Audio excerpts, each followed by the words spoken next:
하나님 말씀 구약성경 아가서 1장 15절 한 절 말씀만 우리 함께 읽겠습니다. 내 사랑아 너는 어여쁘고 어여쁘다. 내 눈이 비둘기 같구나. 아멘. 우리 좌우에 인사하실까요? 우리 샬롬 하시겠습니다. 샬롬 샬롬 샬롬. 오늘 말씀은 비둘기 같아여라. 오늘 본문에서는 또 다시 솔로몬 왕의 노래가 나오는 한 절입니다. 오늘 본문에서는 술람미 여인을 향해서 두 눈이 비둘기 같아서 어여쁘다, 그렇게 솔로몬 왕이 노래를 하고 있습니다. 유대인들에게 비둘기는 참 의미가 있는 동물이고요. 참 중요한 동물 중에 하나입니다. 솔로몬은 왜 술람미 여인에게 비둘기의 눈과 같다고 말하는 것일까요? 어여쁘고 어여쁘다. 반복해서 어여쁘다는 말은 참으로 예쁘다 그 말이죠. 왜요? 눈이 비둘기 같다고요. 비둘기 눈 보셨습니까? 사슴의 눈이 예쁩니까? 비둘기 눈이 예쁩니까? 비교가 안 됩니까? 그러면 송아지 눈이 예쁩니까? 비둘기 눈이 예쁩니까? 비둘기 눈 보셨어요? 송아지 눈처럼 왕벙을 마는 게 눈이 깜빡깜빡 하던가요? 비둘기 눈은 찾아보기도 힘들어요.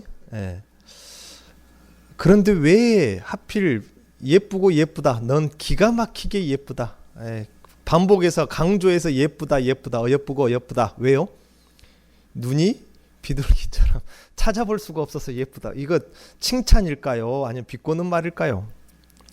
여러분이 생각하는 비둘기는 어떤 동물이며 비둘기 눈은 어떻게 생겼나요? 비둘기가 평화의 상징인가요? 비둘기는 대체적으로 바닷가에 인접해 있는 도시에서는 갈매기가 참 낭만이 있는 새가 아니라 처치곤란입니다. 맨 여기저기 똥을 싸고 막 배만 하나 세워놓으면 거기다가 똥을 싸고 참 이 처치곤란이죠. 도시에서는 비둘기가 참 처치곤란입니다. 비둘기가 평화의 상징인가요? 아니면 무엇인가요? 비둘기가 평화의 상징이라고 하니까 평화로운 비둘기, 성경에서도 비둘기만 나왔다 하면은 평화의 상징 그렇게 이야기를 하는데, 그러면은 비둘기 같다 눈이, 술람미 여인의 눈이 그럼 평화로운 눈이라서 예뻐 보인다는 말인가요? 좀 앞뒤가 안 맞지 않습니까? 수식어가. 비둘기 눈이 예쁘게 생긴 눈이라는 말은 좀처럼 납득하기가 솔직히 어렵습니다. 네 눈이 사슴같이 예쁘다, 혹은 너의 눈이 고라니같이 예쁘다, 너의 눈이 송아지같이 예쁘다, 그러면은 이해가 되겠는데 하필 찾아보기도 힘든 콩알보다 더 적어요. 콩알보다 적은 그 비둘기 눈에 찾아보기도 힘들게 비유하면서 네 눈이 비둘기 같아서 예쁘다라고 말하기는 좀 납득이 안 됩니다. 그런 의미일까요? 아무리 봐도 그런 의미는 아닌 것 같죠? 불명 술람미 여인의 외모는 검게 그을리고 볼품도 없고 계달의 장막 같다고 하는데 눈만 예쁘다는 것일까요? 이런 것들이 아니라면 어떤 의미일까요? 우리는 비둘기라는 동물에 대해서부터 생각을 해봐야 합니다. 여러분이 생각하는 비둘기는 어떤 동물입니까? 비둘기는 성경에 자주 등장합니다. 노아가 방주에서 내보냈던 비둘기가 한 쌍인가요? 한 마리인가요?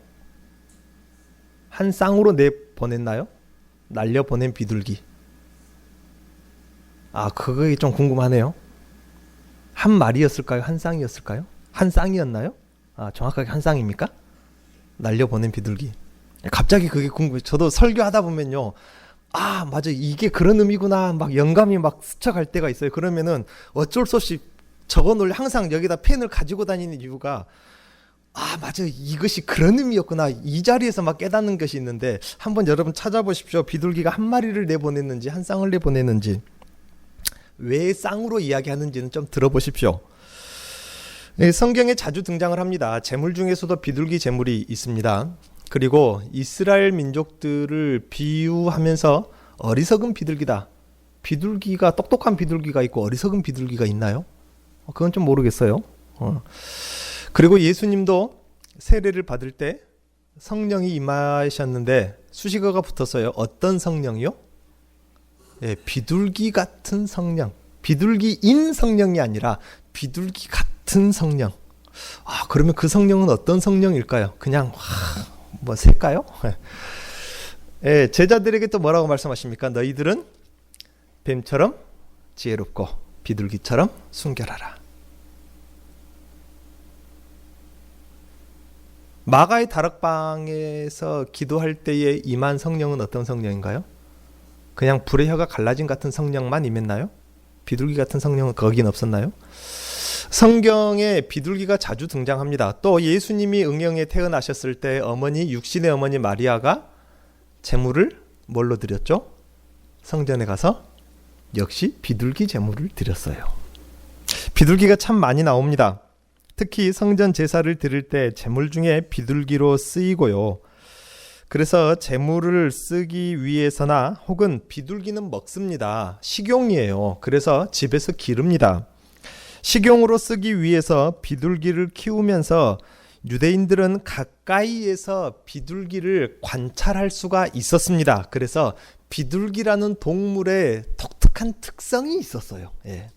우리는 그 특성을 잘 모르는데 유대인들은 성경 속에 사는 사람들은 가까이서 기르고 관찰하면서 독특한 비둘기의 특성, 그것이 오늘 이 비둘기 성경 속에 나오는 다는 아니라 할지라도 대부분의 비둘기의 의미가 됩니다. 그것은 아주 독특한 특성입니다. 다른 대부분의 동물들은 한번 암수 한 마리가 한 대상과 짝짓기를 하고 나면은 그걸로 끝인가요? 그렇지 않죠. 숫사자 한 마리가 몇 명의 암컷을 거느리나요? 한 명? 일부 일처제입니까? 숫사자가? 아니죠. 숫사자는 여러 명의 암컷을 거느려요. 보면 개들도 그러더라고요. 수컷, 조금 짝짓기 좋아하는 동네 수컷 개 한 마리가 있으면요, 온 동네에 태어난 강아지는 다 그게 닮았어요. 예, 아시죠? 예를 들면 그런 짐승이 대부분이라 그 말입니다. 그런데 이 비둘기는 아주 독특한 것이 한번 결혼을 하고 나면은 재혼하지 않고 뭡니까? 한번 결혼하고 나면은 둘째 부인, 셋째 부인 그렇게 두지 않고 오직 한 마리의 암컷하고만 혹은 한 마리의 수컷하고만 산다고 합니다. 심지어는 어떤 경우가 있냐면요, 이건 성경 속에 사는 유대인들이 비둘기의 특성을 해석해 놓은 거예요. 심지어는 같이 살다가 한 마리가 죽잖아요. 그러면은 재혼하지 않고 평생 수절하면서 혼자 지낸답니다. 그 비둘기는. 재혼하지 않고. 배우자가 죽으면은 살아남은 한쪽 짝꿍은 평생 다른 곳으로 시집 장가 가지 않고 혼자 살다가 죽는다는 아주 독특한 비둘기의 특성을 발견했대요. 그래서 히브리인들은 이 비둘기를 보면서 자기 상대에 대한 정조를 지키는 동물로 생각을 했고 그러한 의미로 사용하기 시작했습니다. 성전에서 드려지는 제물 중에서 화목 제물이 있고 감사의 제물은 모든 제물을 드릴 수 있습니다만은 반드시 이것은 드려라 라고 지목된 제물들이 몇 가지가 있어요. 반드시 숫송아지를 드려라. 이러한 경우에는 근친상간을 했다거나 장모와 짝을 했다거나 등등의 죄를 지었을 때는 반드시 어떤 염소를 반드시 바쳐라. 양이 아니라 송아지를 100마리 1000마리를 드리든지 간에 반드시 뭐는 드려라? 염소는 드려라. 그와 같이 지목된 제물이 있는데 이러한 경우에는 반드시 어떤 제물을 드려라? 비둘기를 드려라. 비둘기가 지목된 제물도 있습니다. 그렇다면은 그 제물의 의미는 바로 그러한 의미, 조금 전에 말씀드린 그러한 의미인데, 하나님께 대한 지조와 정조를 묻는 제사, 그러한 의미의 제물을 드릴 때는 반드시 지목된 제물이 바로 비둘기입니다. 혹은 사람과의 관계에서 지조와 정조를 묻는 제사일 때에 반드시 지목돼서 비둘기를 드리도록 율법에 정해졌습니다. 예를 들면 어떤 경우죠? 한 여자가 한 남자와 결혼해서 아이를 낳았어요. 성경시대 당시에 남자와 여자가 공동체 생활을 하기 때문에 섞여서 같이 일하는 경우가 별로 없습니다. 그래서 남자는 남자끼리 집 밖에 우물을 판다거나 밭에 일을 본다거나, 여자는 텐트를 치고 걷는 일을 한다거나, 그래서 남녀가 같이 마주칠 경우가 없기 때문에 연애 결혼을 하는 경우는 거의 없습니다. 물론 있기는 있겠지만은 눈이 맞아서 서로 사랑하는 마음을 가지고 연애하는 경우는 별로 없고요. 집안과 집안끼리 중매라고 하죠. 그렇게 해서 결혼하는 경우가 많습니다. 그런데 한 마을에서 살다 보면은 부모가 정해준 짝이 있지만은 그래도 여자 입장에서 혹은 남자 입장에서 자기가 마음에 드는 사람이 생겼을 것 아닙니까? 그러면은 결혼하기 전에 그 남자와 관계를 해서 결혼한 다음에 낳은 아기가 누구 아기냐 그 말이에요. 그런 경우가 참 많이 있었다고 해요, 실제로. 그래서 결혼하고 난 다음에 낳은 아기가 누구 아기냐를 물을 때에 성전에 어떤 제물을 바쳐라? 아기를 낳은 여자는 부정해진 기간, 몸에 피가 다 끝나는, 피가 흐르는 기간이 끝나는 그 기간에 반드시 비둘기 제물을 바치도록 돼 있어요. 그래서 그 아이가 자기 신랑의 아이면은 넓적다리가 안 떨어져 나가고 온전할 것이고, 만약에 그 낳은 아기가 자기 신랑의 아기가 아니면 어떻게 될 것이라? 넓적다리가 떨어져 나갈 것이라. 그러한 성경의 기록이 있습니다. 아주 독특한 구절이에요. 이것은 무엇을 의미합니까? 남편에 대한 지조. 남편이 어떤 존재였습니까? 성경 속에 사는 유대인들의 사회에서는 남편은 자기의 기업이요 구원이었습니다. 자기의 구원과 기업의 머리에 대한 지조와 정조를 지켰느냐의 의미입니다. 그런데 신약 성경에서 예수님의 육신의 어머니 마리아도 예수님을 낳고서 성전에서 비둘기를 바쳤다고 신약 성경에 기록을 합니다. 가난한 사람들이 하나님께 드릴 제물이 없을 때는 비둘기를 바쳐라는 기록이 있지만은 이 마리아가 예수님을 낳은 다음에 비둘기를 바친 이유는 가난해서의 의미가 아니라 바로 이 의미입니다. 그 아기가 누구 아기냐? 남편의 아기냐 아니냐의 의미입니다. 그런데 예수님은 엄밀히 말하면 남편의 아기입니까? 아닙니다. 요셉의 피가 안 섞였어요. 요셉의 혈통이 아닙니다. 족보는 그렇게 써졌지만은 요셉의 족보를 잘 나중에 마태복음이나 할 때 자세하게 다루겠지만은 다윗의 족보를 쭉 나열한 다음에요. 요셉이 아이를 낳았는데 그 이름이 예수라 그렇게 기록하지 않고 요셉과 정혼한 마리아가 낳은 것으로 그렇게 족보 끝을 약간 틀어놔요. 요셉이 낳은 아들이 아니라 마치 요셉과 상관없는 아이인 것처럼 그렇게 틀어놓습니다. 예수님은 이 동정녀 마리아에게서 낳은지라 요셉의 아들이 아님에도 불구하고 마리아는 비둘기 제물을 율법대로 드렸을 때에 그의 넓적다리가 떨어져 나간 기록이 없습니다. 하나님께서 그 아이가 요셉의 아이가 아님에도 불구하고 마리아는 지조와 정조를 지켰다라는 것으로 인정을 해주시는 유일한 성경 구절이 바로 그 구절입니다.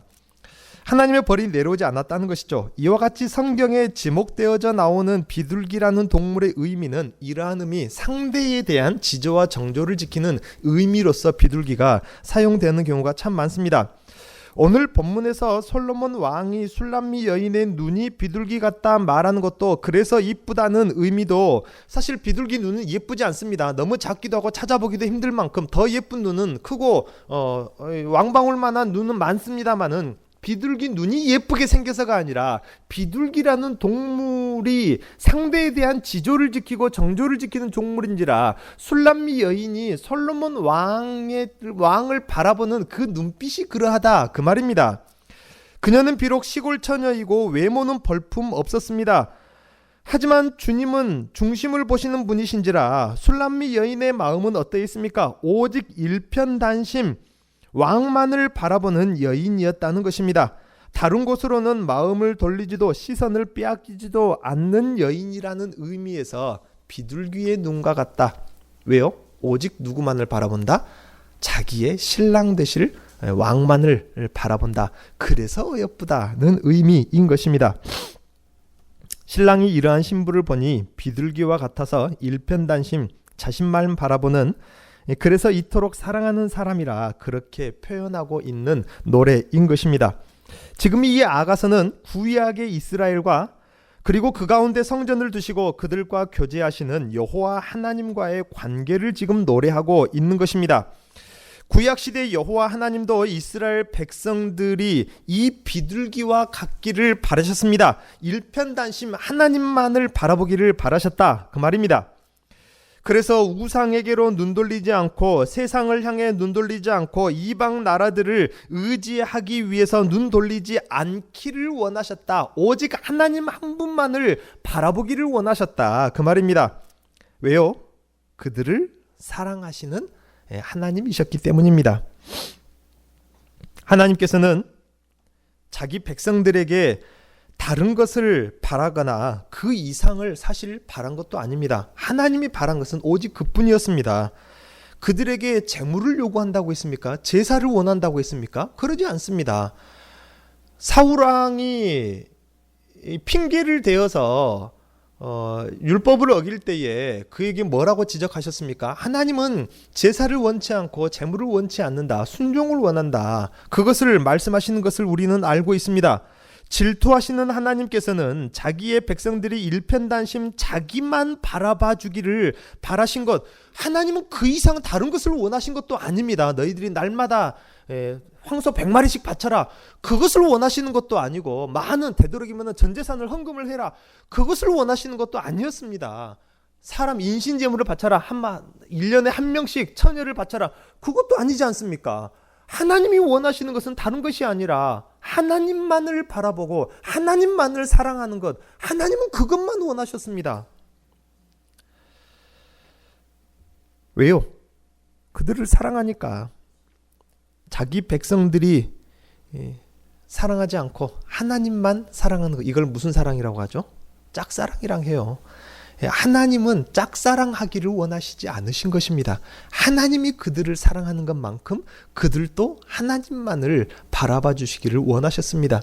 하나님께서 다른 것으로 눈 돌리셨나요? 일단 우리가 구약 시대에 아직 이방 나라에 하나님의 나라가 열리지 않았으니까요. 구약 시대에 하나님과 자기 백성과의 관계만 보십시오.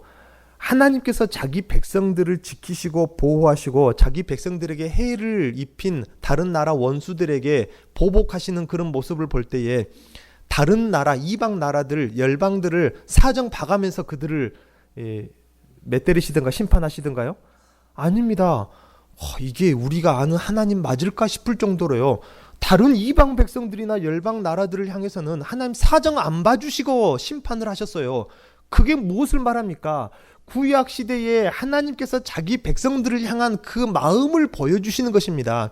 하나님께서는 일방적으로 자기 백성들만을 바라보시고 사랑하시는 하나님이셨다 그 말이에요. 그 외에는 아예 눈도 안 돌아요. 그 강한 나라 애굽이나 아수르, 그런 나라들 하나님 눈에 들어왔습니까? 그런 나라들은 눈에 안 들어왔다 그 말입니다. 바벨론을 바다의 물로 심판해버리겠다. 저 중국처럼 내륙인데, 한참 바다와 멀리 떨어진 수천 킬로 떨어진 내륙인데 바닷물로 거기를 심판해버리겠다 할 정도로 다른 나라는 사정도 안 봐주셨습니다. 그러나 이스라엘만큼은 많은 잘못을 했어도 조금만 회개하면은, 왕 한 사람만 회개하면은 그들에게 언제 그랬냐는 듯이 용서해 주시고 상처를 싸매 주시고 맷때렸던 것을 배로 갚아 주시고, 그런 하나님 아닙니까? 그런 하나님이 그렇게 자기 백성들을 사랑하시는데 짝사랑하기를 원하시겠습니까? 아닙니다. 하나님께서는 자기 백성들도 그만큼 하나님만을 바라봐 주시기를 원하시는 그런 하나님이셨다 그 말입니다. 고멜처럼 창녀처럼 다른 데로 눈 돌리기를 바라지 않으셨다 그 말입니다. 그들을 그만큼 사랑한다는 것이죠. 하지만 고대 이스라엘 백성들은 비둘기처럼 오직 한 대상 여호와 하나님만을 바라보기가 참 쉽지 않았습니다. 아무렴 그들이 그러고 싶어서 그랬겠습니까?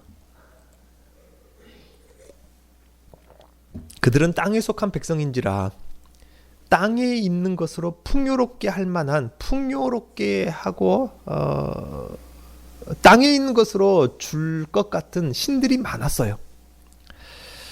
하나님만을 바라보기 쉽지 않은 그 이유는 그들이 아는 하나님이 아니라 다른 신들이 그들 주변에 너무 많았습니다. 그래서 사실 가나안 7족속 그 이방인들을 남기지 말고 몰아내라 말한 거 아닙니까? 그 이유를 말씀하시면서 그들이 섬기는 우상들 때문에 그런 것입니다. 그 땅에 풍요의 신과 다산의 신들, 이스라엘이 의지하고 사랑할 만한 신들이 너무나도 많았기 때문입니다.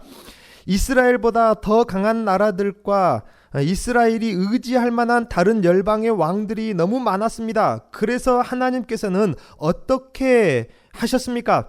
그들에게 출애굽기에서는 여호와께서 어떻게 애굽에서부터 너희를 인도해 내셨는지 후손 대대로 기억하기를 바라면서 절기만 되면 그것을 가르쳐라. 기억하게 해라. 후손들에게 가르쳐라.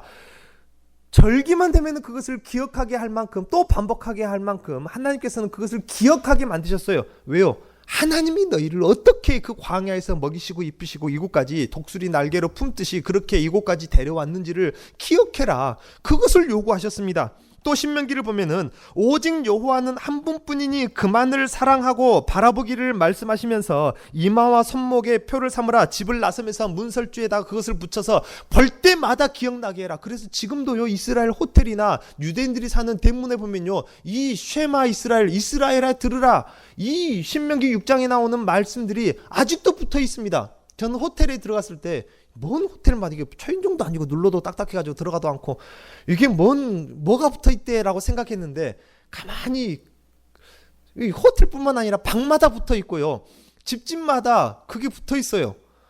그래서 뭘까 하고 자세히 가까이 가서 봤더니 히브리 말로 쉐마 할 때 그 S 발음 나는 쉬 발음 나는 글자, 자음 글자 이렇게 써가지고 3자를 꼭 위로 뒤집어 놓은 것처럼 이렇게 아주 가운데 그것이 써진 거예요. 그거를 보는 순간 이게 그 신명기 6장에 나오는 쉐마 이스라엘, 이스라엘아 들으라. 쉐마 이스라엘이라는 말이 이스라엘아 들으라 그 말이에요. 이스라엘아 들으라. 하나님은 오직 한 분뿐이시니 그만을 사랑하여라. 그리고 이것을 어떻게 해라?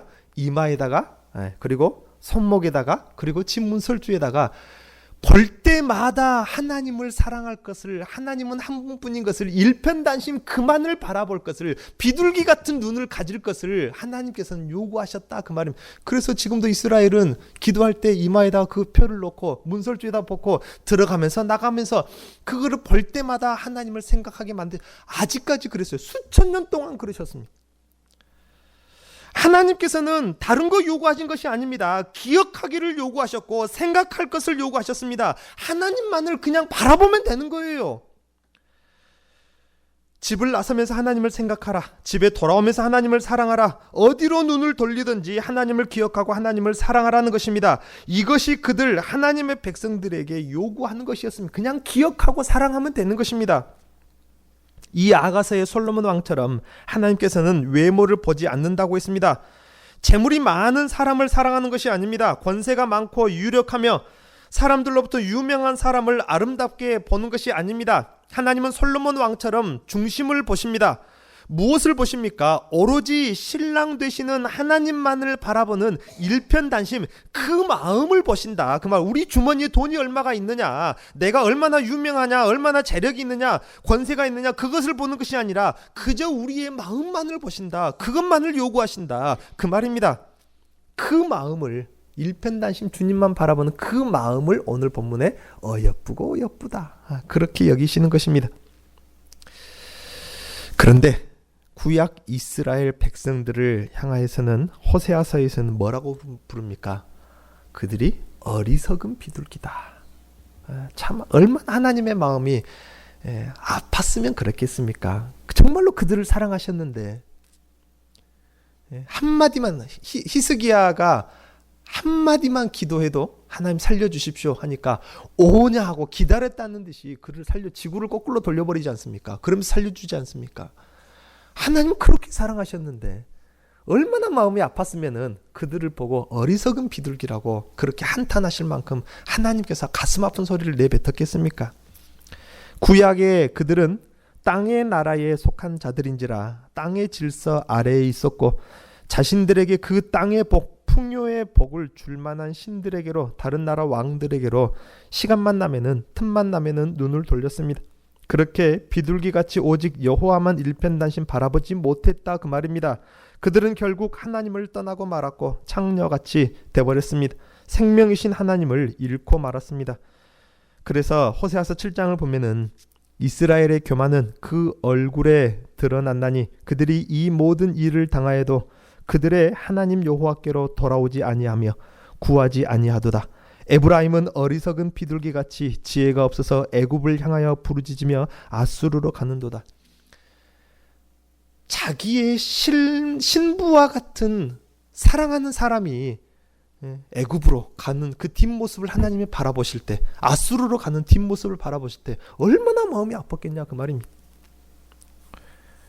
그리고 그들을 징계할 것이라 그렇게 하나님께서 말씀하시고 선언하시는 것을 봅니다. 사랑하는 성도님 여러분, 예수님께서 새 신부를 회복하시려고 이 땅에 오셨습니다. 새 이스라엘을 부르시면서 우리들을 부르셨습니다. 여러분의 영혼의 시선이 이 비둘기와 같기를 바랍니다. 다른 곳으로 눈 돌리지 말고 일편단심 우리 하나님만을 바라보시기를 바랍니다. 오직 하나님만을 의지하시기 바랍니다. 어떻게 해야 할까요? 구약 백성들에게 말씀하시고 가르치신 것처럼 우리는 우리 하나님이 어떤 분인지 알아야 합니다. 하나님이 어떤 분인지 알지 못하면은 우상 잡신들에게로 눈이 돌아갈 수밖에 없죠. 그렇지 않습니까? 그리고 또 무엇을 알아야 합니까? 하나님의 은혜가 어떤 것인지 알아야 하는데 하나님의 은혜가 어떤 것인지 알지 못하거나 경험하지 못하고 깨닫지 못하면은 세상 썩어질 것이 더 좋은 줄 알고 그곳으로 눈이 돌아가게 돼 있어요. 그리고 또한 하나님께 우리는 감동할 수 있어야 합니다. 하나님께 우리의 마음이 온전히 감격하고 감동하지 못하면은 세상의 유익과 세상의 즐거움으로 우리의 마음의 감정이 끌리게 되어 있다 그 말입니다. 그래서 우리가 늘 기도할 때에 하나님께 감격하기를, 하나님의 은혜를 경험하고 깨닫기를, 하나님이 어떤 분인지를 우리가 알아가기를 힘써야 하고 기도해야 우리가 하나님께서부터 온전히 우리의 시선을 다른 곳으로 빼앗기지 않는 것입니다. 그러므로 우리는 하나님을 알아가야 합니다. 많이 알아가야 합니다. 말씀을 통해서 천하 만물 위에 유일하시고 거룩하신 창조주 하나님 되심을 알아야 합니다. 하나님의 주신 은혜는 세상이 줄 수 있는 가장 좋은 것보다, 오늘 이 아가서에 기록된 노래처럼 세상이 주는 가장 좋은 것이 있다면은 그 세상의 포도주의 즐거움보다, 그 기쁨과 쾌락보다 더 좋은 것을 주시는 하나님의 은혜임을 우리가 알아야 되고 또 맛봐야 해요. 우리는 땅에 속한 자가 아님을 알아야 합니다. 세상의 질서, 죽음의 질서 아래에 있지 않음을 알아야 합니다. 요한일서 2장에 이런 말씀이 있습니다. 이 세상이나 세상에 있는 것들을 사랑하지 말라. 누구든지 세상을 사랑하면 아버지의 사랑이 그 안에 있지 아니하니 이는 세상에 있는 모든 것이 육신의 정욕과 안목의 정욕과 이생의 자랑이니 다 아버지께로부터 온 것이 아니요 세상으로부터 온 것이라. 이 세상도 그 정욕도 지나가되 오직 하나님의 뜻을 행하는 자는 영원히 거하느니라. 이 말씀은요 그저 세상 욕심 부리지 말라는 정도의 의미가 아닙니다. 우리는 세상으로부터 난 자가 아님을 알라는 것입니다. 죽음의 질서, 세상의 질서 아래에 있지 않음을 알아서 그런 것들에 눈을 돌려서는 안 된다는 것입니다. 우리는 날마다 하나님과 교제하며 말씀 속에서 하나님께 대하여서 감동할 수 있어야 돼요. 하나님께 대한 감격이 없다, 감동이 식었다, 그거 위기입니다. 내 감정을 다시 끌리게 만들 만한 세상 다른 것이 있다면 언제든지 그곳으로 끌릴 수 있다는 상태인 것입니다. 그래서 내 감정이 다른 곳으로 끌리지 않도록 하나님께 늘 애틋하고 설레는 마음이 있도록, 간절한 마음이 있도록, 우리의 감격이 식지 않도록 여러분 기도하셔야 되는 것입니다. 이 일을 이루기 위해서 절대적으로 필요한 것이 있습니다. 구약 백성들은 그래서 어쩌면은 실패할 수밖에 없었는가 모르겠어요. 왜냐면요, 영적으로 보았을 때에 구약의 경계선에 있었던 자들이 누구였냐면요, 예수님의 제자들이었습니다. 제자들은 끊임없이 예수님께 책망을 받고 예수님께 실망을 안겨드렸어요. 그들은 끊임없이 실패하고 넘어지고 무너졌습니다. 예수님의 제자들이요. 그러면서 복음서는 기가 막히게도 우리를 위해서 왜 제자들이 그럴 수밖에 없었는지를 설명을 해주십니다. 그 제자들은 예수님을 가까이 보면서 많은 이적들을 보지 않았습니까? 죽은 사람이 살아나는 것도 봤는데, 오병이어도 봤고, 바다에 바람과 풍랑이 잔잔케 되는 것도 봤는데도 불구하고 그들은 실패하고 무너지고 넘어졌습니다. 왜 그랬을까요? 그들은 어쩌면 실패한 구약의 마지막 구약 백성들이고 마지막 구약 경계선에 있기 때문입니다.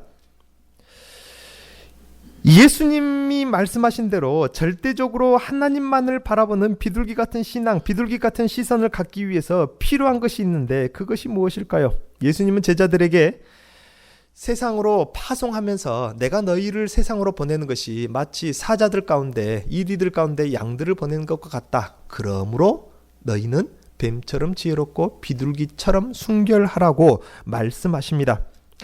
우리가 비둘기 같기를 바라신다는 말씀, 제자들에게, 성도들에게, 교회 위에 하신 말씀입니다. 그러나 예수님은 제자들에게 죽기까지 자기 자신을 배반하지 않겠다는 베드로에게 무엇이라고 말씀하십니까? 오냐, 네가 믿음이 참으로 크구나, 그렇게 말씀하셨습니까? 베드로에게 뭐라고 말씀하셨습니까? 지금은 네가 나를 따라올 수 없을 것이다. 베드로가 내가 끝까지 주님 따라가겠습니다 하니까 예수님이 그럴 때는 좀 칭찬해 주면 얼마나 좋아요. 그런데 너무 냉정하게 있는 그대로 사실을 말해버리십니다. 그런데 네가 지금은 나를 못 따라올 것이다. 천만의 말씀이다. 예수님 그렇게 말해버려요. 지금은 네가 나를 3번이나 부인하고 배반할 것이다. 그러나 후에는 네가 나를 따라올 것이다. 이 비밀을 우리가 알아야 되는 것입니다. 그래야 우리가 비둘기처럼 주님만을 바라볼 수 있어요. 왜입니까? 왜 예수님이 계실 당시에는 비둘기처럼 일편단심 주님을 따를 수 없고 왜 나중에는 그것이 된다는 것입니까? 도대체 예수님이 계실 그때와 예수님이 안 계실 나중에는 어떤 차이가 있냐 그 말입니다. 그 차이는 예수님이 계실 동안에는 더 나은 보혜사가 오실 수 없고 예수님이 안 계시고 가시고 난 다음에는 더 나은 보혜사가 오실 것인데 그때에는 그것이 가능할 것이라고 예수님이 가르치신 예수님의 모든 가르치심의 핵심이 바로 여기에 모여 있는 것입니다. 그것은 바로 그 차이는 바로 예수님이 보내신 더 나은 보혜사 성령 하나님이 있느냐 없느냐의 차이인 것입니다. 신약의 복음서는 제자들의 실패를 제자들이 아직 성령을 받지 못했기 때문이라고 그렇게 기록을 합니다. 제자들이 믿지 못해요. 제자들이 무너지고 넘어집니다. 그럴 때마다 뒤에다가 기록해 놓기를 저들이 아직 성령을 받지 못했기 때문이라. 그래서 제자들이 무너지는 것이라. 죽었다가 살아나는 사람을 봐도 무너지는 거예요. 오병이어 역사를 봐도 무너지는 것입니다. 왜요? 아직 성령을 받지 못했기 때문에. 그래서 예수님께서는 성령을 더 나은 보혜사라 그렇게 말씀하시는 것입니다. 그래서 베드로는 예수님을 따라다니며 수많은 이적들을 보고도 예수님이 생명의 주인이심을 깨닫지 못하고 배반할 수밖에 없었던 것입니다. 그러나 예수님이 승천하시고 그들이 마가의 다락방에서 성령을 받았습니다. 이 성령은 어디서부터 온 성령입니까? 밑도 끝도 없는 성령이 아닙니다. 신약 성경에 성령이 등장하는 장면이 나오는데요. 복음서에서는 예수님이 세례를 받을 때 어떤 성령이 임하셨다고요? 비둘기 같은 성령이 임하셨다. 그냥 멋있는 성령이다. 야, 멋진 장면이다를 말하기 위해서 비둘기를 말하는 것이 아니라 성경 속에 사는 사람들이 말하는 비둘기는 의미가 있기 때문에 그 비둘기는 그런 의미의 비둘기가 예수님에게 임한 것이라. 왜요? 그 복음서를 누가 썼다고요? 제자들이 썼다고요. 이미 성령을 받고 성령의 역사를 경험하고 난 다음에 예수님의 나심과 세례 받으심과 나중에 그걸 기록하니까 그때 예수님께 임한 성령이 이런 성령이었구나 하고 나중에 거기다 기록한 거예요. 그때 예수님께 임한 성령이 이제야 알았다. 비둘기 같은 성령이 임하셨구나. 그리고 마태복음 10장에서 제자들을 보내면서 비둘기 같고 뱀처럼 지혜로우라고 합니다. 제자들이 성령을 받고 나면은 뱀처럼 지혜롭게 할 말을 가르치실 것이고 성령께서 고난과 핍박을 받아도 끝까지 예수를 따르게 할 것이라. 너희 자녀가 아비를 팔고 아비가 자녀에게 돌로 치며 그러한 일이 있다고 해도 성령을 받고 나면은 끝까지 주님을 따를 수 있을 것이라 비밀을 말씀해 주셨다. 그 말입니다. 제자들에게 임한 성령은, 마가의 다락방에 임한 성령은 예수님께 임하셨던 바로 그 성령, 비둘기 같은 성령이었습니다. 그 비둘기 같은 성령이 이제 제자들에게 임한 것입니다. 그러므로 비둘기 같은 성령이니 그들의 마음이 비둘기 같게 만들어주시는 것입니다. 일편단심 주님만을 바라보게 하시는 성령을 받은 제자들이 어떻게 변했습니까? 작은 몸종 하나가 너도 예수와 같은 편 아니냐 하니까 베드로는 3번이나 부인하고 저주할 정도로 부인했는데, 그러한 베드로가 성령을 받고 나서 보니까 산헤드린 공의회, 여러분 옛날 안기부 생각하시면 될 겁니다. 몇 공대, 그때 50대입니까? 몇 공대입니까? 그때 안기부를 생각하시면 될 거예요. 그보다 더 무서운 것이 산헤드린 공의회입니다. 예수를 그리스도라 증거하지 말아라 하고 아주 겁박을 했습니다. 위협을 했어요. 협박을 했습니다. 우리들 같았으면 그 부들부들 떨면서 기어 나왔을 거예요. 그런데 베드로가 뭐라고 합니까?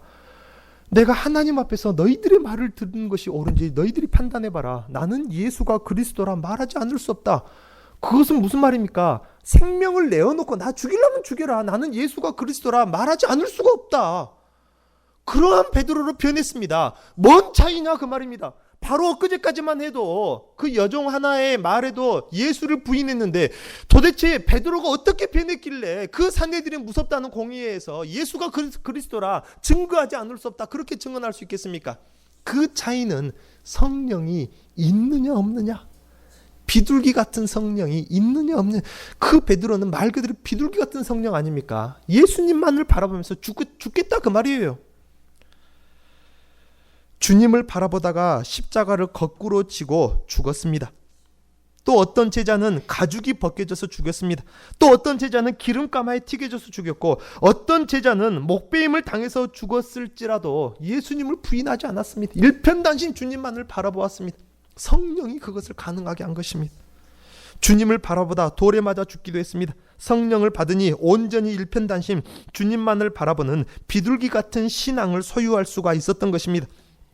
이제 교회 위에 사도들, 제자된 성도들에게 이 비둘기 같은 성령이 임하였습니다. 우리는 이 성령에 충만해져야 구약 백성들이 실패했던 그 일들, 비둘기같이 주님만을 바라보는 이 일을 이룰 수가 있는 것입니다. 우리로 눈 돌리게 할 만한 것들이 세상에는 참 많습니다. 우리 주위에는 너무 많습니다. 언제든지 우리로 하여금 주님을 배반하게 만들 수 있습니다. 그러니 우리는 더더욱 이 비둘기 같은 성령에 충만해야 합니다. 이 성령에 충만할 때라야 우리들도 온전히 주님만을 바라보며 하늘나라에까지 이를 수가 있을 것입니다. 기도하겠습니다.